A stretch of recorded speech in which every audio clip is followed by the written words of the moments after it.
ಇಲ್ಲಿ ನಾವು ಎರಡು ಮ್ಯಾಟ್ರಿಕ್ಸ್ ಹೇಗೆ ಸಬ್ಟ್ರಾಕ್ಟ್ ಮಾಡೋದು ಅಂತ ಹೇಳಿ ನೋಡ್ತಾ ಇದ್ದೀವಿ. ಮೊದಲನೇದಾಗಿ ನೆಗೆಟಿವ್ ಆಫ್ ಅ ಮ್ಯಾಟ್ರಿಕ್ಸ್ ಬಗ್ಗೆ ತಿಳ್ಕೊಬೇಕು. ಒಂದು ಮ್ಯಾಟ್ರಿಕ್ಸ್ ಎ ಇದೆ ಅಂತ ತಿಳ್ಕೊಳ್ಳಿ, ಅದು ನೆಗೆಟಿವ್ ಹೇಗೆ ರಿಪ್ರೆಸೆಂಟ್ ಮಾಡ್ತೀವಿ ಅಂತ ಹೇಳಿದ್ರೆ -a. ಬೇಸಿಕಲಿ ಏನಪ್ಪ ಅಂತ ಹೇಳಿದ್ರೆ -1 getting multiplied or multiplying a. ಒಂದು ಎಕ್ಸಾಂಪಲ್ ಕೊಡ್ತೀನಿ ನೋಡಿ. I take vector matrix B, vector ಅಲ್ಲ matrix B. I want to find -b. ಹೇಗೆ ಮಾಡ್ಬೋದು ಅಂತ ಹೇಳಿದ್ರೆ -1 ಇಂಟು ಬಿ ಮಾಡ್ಬೋದು ಅಂತ ಹೇಳ್ತು ಅಂದರೆ -1 times of 3 - 4. So this is basically -3 + 4. ಇವಾಗ ನಾವು a - b ಬಗ್ಗೆ ಮಾತಾಡೋಣ. ಸೊ a - b ಅಂತ ಹೇಳಿದ್ರೆ a plus of -1 into B.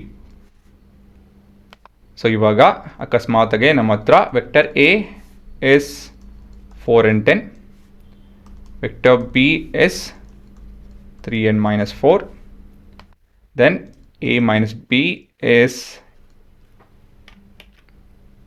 a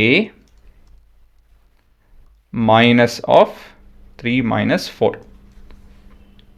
ಹೇಳಬೇಕು ಅಂತ ಹೇಳಿದ್ರೆ ಇದು ಬೇಸಿಕಲಿ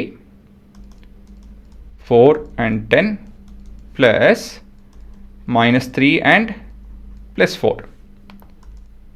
ಸೊ ಇಲ್ಲಿ ನಾರ್ಮಲ್ ಅಡಿಷನ್ ಮಾಡ್ಕೊಳ್ಳಿ, 1 14. ಸೊ ಇಲ್ಲಿನ ಆರ್ಡರ್ ಬಂದು 1 ರೋ 2 ಕಾಲಮ್, 1 ರೋ 2 ಕಾಲಮ್, ಮತ್ತು ಇದು ಕೂಡ 1 ರೋ 2 ಕಾಲಮ್. ಮತ್ತು ಇದು ಕೂಡ element wise operation. Addition subtraction ಏನು ವ್ಯತ್ಯಾಸ ಬರ್ತಾ ಇಲ್ಲ ಇಲ್ಲಿ. ಇನ್ ಟರ್ಮ್ಸ್ ಆಫ್ ಥಿಂಕಿಂಗ್ ಒಂದು ಸ್ಟೆಪ್ ಎಕ್ಸ್ಟ್ರಾ ಇದೆ ಅಷ್ಟೇ ಅಲ್ವಾ. ಆಫಿಷಿಯಲ್ ಡೆಫಿನೇಷನ್ನು ಅದು ಕೂಡ ಸೇಮ್ ಪ್ಯಾಟ್ರನ್ನೇ. ನಮ್ಮ ಹತ್ರ ಎರಡು ಮ್ಯಾಟ್ರಿಕ್ಸ್ ಇದೆ, ಅದು ಸೇಮ್ ಆರ್ಡರ್ ಇರಬೇಕು. The difference between them is nothing but elementary subtraction. So ಈ ಪರ್ಟಿಕ್ಯುಲರ್ ಆರ್ಡರ್ ನಾವು ಯೋಚನೆ ಮಾಡಬೇಕು to find the difference between 2 matrix. ಸರಿನಾ?